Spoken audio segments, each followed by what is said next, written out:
my name is Kerry Kennedy, and I'm the president of Robert F. Kennedy Human Rights. Can you tell me what brings you here to Jackson, Mississippi today? I'm here because I was invited by Rena Evers. This is the celebration of Medgar Evers' 100th birthday, and it's an extraordinary event, 3 days of remembering his life, but this isn't about the past. It's about the present and the future. What can we do to make a difference so that his vision of justice and peace can live in our world today? Excellent. And I really was interested in the fact that this is an event today that celebrates daughters of very influential public figures who unfortunately lost their lives to violence. Do you mind telling me a bit about your father, what was unique about him, but also what was very normal in your interactions with him? Yeah, my father, I'm the 7th of 11 children of Robert and Ethel Kennedy. He was a great father, an unusual father for the 1960s, fully involved in everything we kids were doing. My parents didn't really separate their home life from their work life, so we were always going to the Justice Department to run around his office and play hide and seek under his tables and talk to the people who worked there. And they were also always coming to our home. And so our home was really filled with civil rights activists, with people from Indian tribes in our country, with Cesar Chavez and Dolores Huerta and others from the migrant workers movement, and people, anti-poverty activists from across our country and around the world. It was a wonderful way to grow up. I remember one story in particular, which is when Martin Luther King died. My father was campaigning for president in 1968 in Indiana, and John Lewis was organizing the Black community for him and organized the biggest rally of his campaign in a Black community, and that was in Indianapolis. And when Daddy flew into Indianapolis, he was told that Dr. King had died. The mayor of Indianapolis said, "Don't go, because it's too dangerous." And this was a community that the white mayor of Indianapolis had never visited. And John Lewis said, "You need to come," and my father went. And he spoke from his heart about losing Dr. King.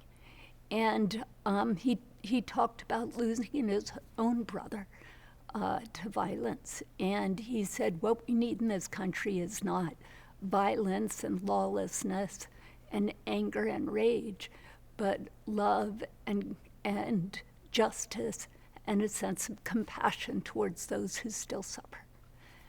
The next day he went to Cleveland, Ohio, and he spoke about institutional racism to this group of white supremacists.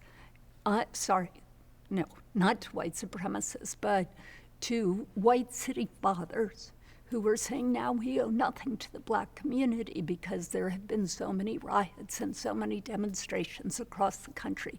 125 cities had gone up in flames. And my father was saying, no, you bear responsibility, and your power is based on these institutions that have suppressed the Black community for so long.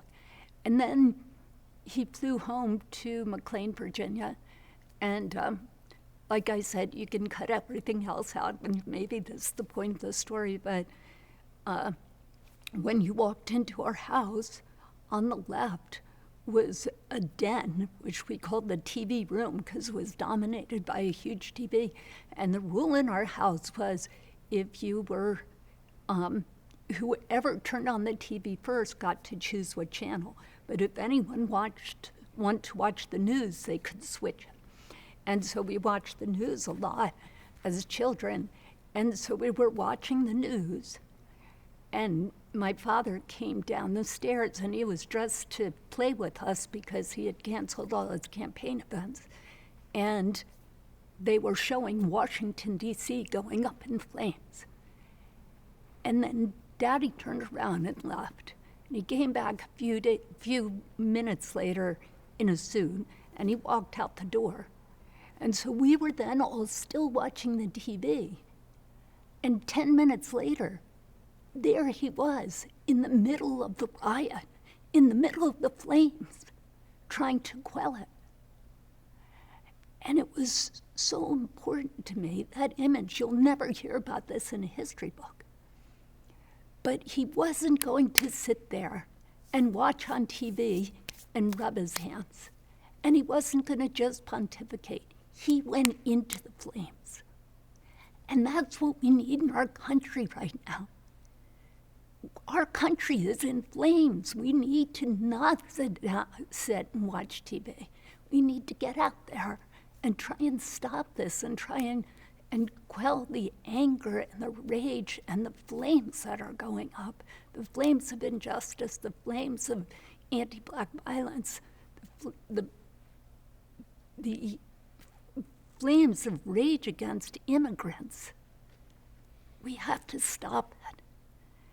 And that's what Medgar Evers did. He ran into the flames, and that's what John Lewis did. And that's what Dr. King did. And that's what Medgar Evers did. And that's what we all have to do. Look at those leaders and go into the flames. What do you think is important in terms of you being a daughter of a public figure, you coming into this as a woman? How are you informed by your father's thoughts to figures like Medgar Evers and Martin Luther King or even Malcolm X? And why do you think it's so important, given the political climate now, even in regards to women's rights and things like that? Why do you think it's so important to have a gathering that also highlights the daughters of these figures? Well, I think, unfortunately, throughout history, the women who have been engaged in these movements our history hasn't been told, but the women were always there. And that was particularly true of the civil rights movement, where so much of it took place in churches. And there were so many women leaders who were really fully engaged and gave so much of themselves and their hearts. And Medgar Evers is a great example of that. For me as a woman, I was blessed to have my father as my father, but I also had my extraordinary mother, Ethel Kennedy, who was always fully engaged in whatever civil rights issues were going on at the time. And women continue today to be repressed, to have their voices silenced. You know, women in our country and across the globe who are battered and beaten and brutalized and raped can expect police and prosecutors and judges to dismiss charges and let the perpetrators go. And we have to stop that. And the people who are going to stop it are going to be women leaders insisting on change. You talked about the political climate of today, definitely the role women can play. Mississippi had a bill that passed just this past legislative session against DEI, particularly in public institutions. I wanted to know your thoughts about that, but I also wanted to understand, you have DEI and you have this talk about, you know, potentially a battle against civil rights. I guess it's a two-part question. And then you also have this legacy of violence, particularly in the 60s with Medgar Evers, Vernon Dahmer, Martin Luther King, your father. Mississippi yesterday just executed the longest serving death row inmate that the state, I believe, has had. Where do you think that the journey with DEI initiatives should be going? And then also, how do you see us moving forward in the midst of such particularly astute gun violence and things like that? Well, at Robert F. Kennedy Human Rights, we work with the investment community. That they control all the money in the world, $111 trillion in assets managed. And they invest in all the companies that are traded on stock exchanges around the world. Study after study after study has shown the importance of DEI.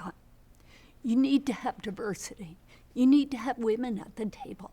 You need to have different voices from different parts of the country and different experiences at the table if you want your company to flourish. That is basic facts.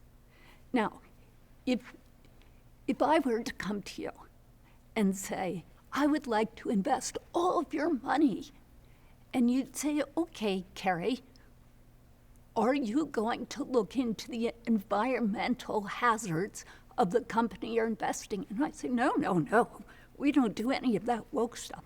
Well, are you going to look at what they're doing on corruption to see if they're corrupt? No, we don't do any of that woke stuff.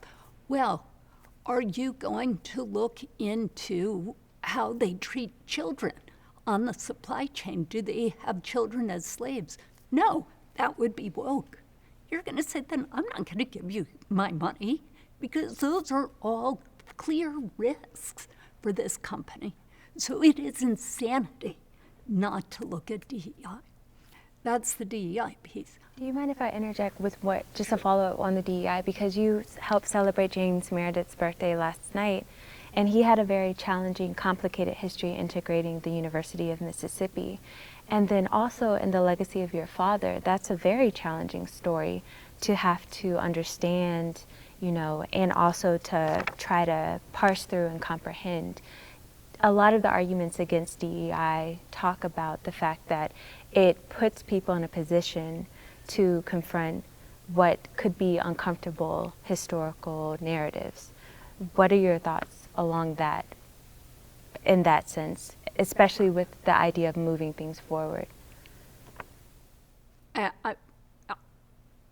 not quite sure what you're saying, but I hear what you're saying is that it might be uncomfortable for people to confront the legacy of slavery in our country. It might be uncomfortable for people to confront the legacy of lynching in Mississippi. It might be uncomfortable for people to confront the corruption of the police and the corruption of the justice system that took 3 trials to bring Medgar Evers' Klan killer to justice. Then let them be uncomfortable. Let them be very, very, very uncomfortable until they get comfortable with the reality of what's happening in our country and what's happened in the past.